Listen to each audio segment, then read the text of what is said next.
जो सफरिंग एक बेसिक हमारा जो मॉडल है फैमिली का, जो हमारी सोसाइटी का एक बेसिक फैमिली मॉडल है, तो उसके अंदर भी बहुत सारे डिफरेंसेस होते हैं और उसमें भी हम लोग सफरिंग महसूस करते हैं।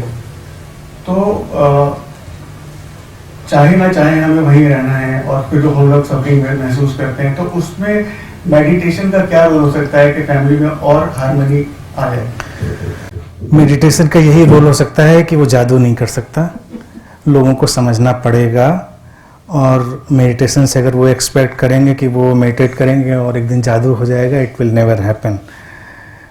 दे विल हैव टू अंडरस्टैंड, उनको समझना ही पड़ेगा बात को। फैमिली में सफरिंग क्यों है? Just out of that stupid ego, through that stupid ego. मैं सही हूँ, तुम गलत हो, तुम गलत हो, मैं सही हूँ। बस देखिए, ये ऐसा होना चाहिए, वह वैसा होना चाहिए, इसको ऐसा नहीं होना चाहिए, उसको वैसा नहीं होना चाहिए।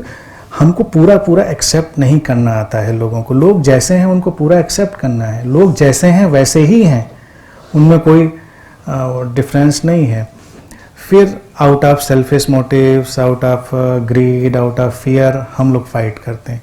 ग्रीड और फियर टोटली बेसलेस है, क्योंकि उसका कोई मतलब नहीं है। हम मान के चलते हैं कि अगर हमने ऐसा नहीं किया तो ऐसा नहीं होगा, अगर हमने इस इंसान को थोड़ा दबाया नहीं तो हमारा काम नहीं होगा, तो हमको मैनिपुलेट करना ही पड़ेगा। काम वैसे भी नहीं होता आपका। आप देखते हैं कि आपकी सारी चालाकी के बाद भी वो काम नहीं होता और आपके सारे इनोसेंस के बावजूद काम हो जाता है। फैमिली में यही सारा का सारा डिस्प्यूट है। लोग एक दूसरे को एक्सेप्ट नहीं करते। जैसे ये जो विनय ने प्रश्न उठाया है, ये बहुत ही इम्पोर्टेंट है कि हमारी सबसे बड़ी प्रॉब्लम स्पिरिचुअल लाइफ में और एक्चुअल लाइफ में रिलेशनशिप्स ही हैं। बाकी ये सब जो बातें हैं स्पिरिचुअल, आत्मा, परमात्मा और वगैरह वगैरह, जितनी एनर्जी, कुंडलनी, कॉन्शियसनेस, सब हमारे लिए फ्यूटाइल हो जाती हैं अगर हम वही नहीं समझ पाते हैं।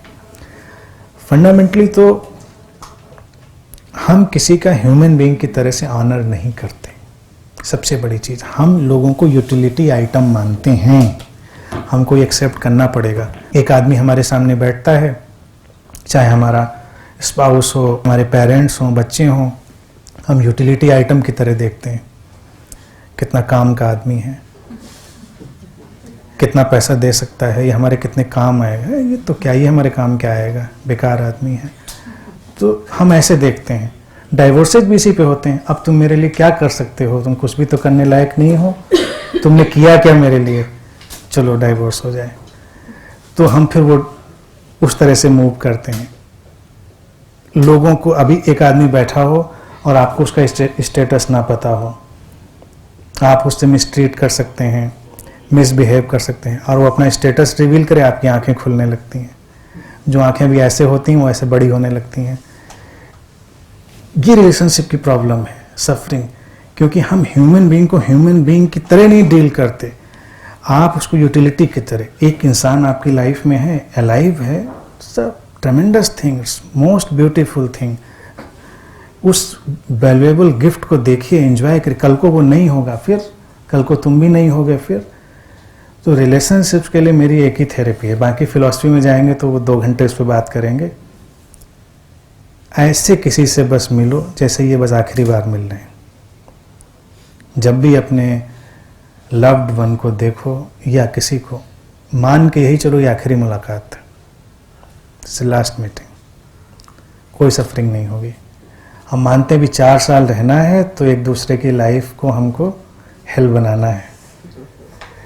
तो अगर हम ये माने, और जब लोग मर जाते हैं, कभी जाइए उनके मातम पुरसी जो होती है, सब कितनी अच्छी अच्छी बातें बोलते हैं। और जिंदा रहते हुए मैंने एक किस्सा पढ़ा है, बड़ा इंटरेस्टिंग है, वो शेयर करेंगे। तो एक गांव में एक सज्जन मर गए, तो वहाँ रवायत थी, ऐसा परंपरा थी कि कुछ अच्छी बात बोली जाए तभी अंतिम संस्कार किया जा सकता है, उसको आग दी जा सकती है। और ये सज्जन इतने बदमाश थे, लोगों को इतना सताया था कि गांव में कोई बंदा अच्छी बात बता ही ना पाए कि क्या अच्छी बात बोलें इसके बारे में। हमको तो हमेशा परेशान के सता, सोच के भी वो नहीं सोच पा रहे थे।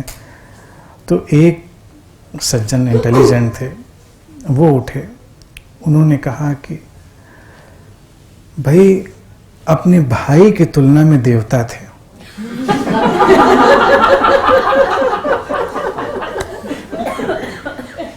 और उनका अंतिम संस्कार हो गया।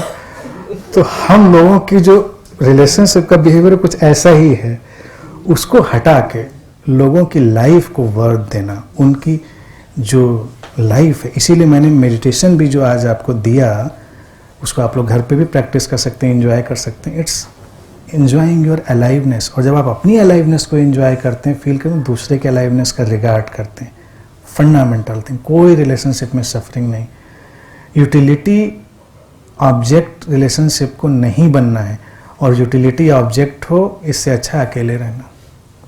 अगर आप यूटिलिटी बनाते हैं, हम लोग टुगेदर हैं तो ये केवल एक गिफ्ट है, लेकिन हम कंडीशनड ऐसे हो गए हैं कि अगर हमको अभी भी पता, अभी यहाँ भी सबके नाम पते दिलवाए जाएं, अभी एक्सपेरिमेंट हम लोग करके देख लें, और धीरे धीरे लोगों को पता हो कौन कितना काम का है, वैसे वैसे ग्रुप बन जाएंगे।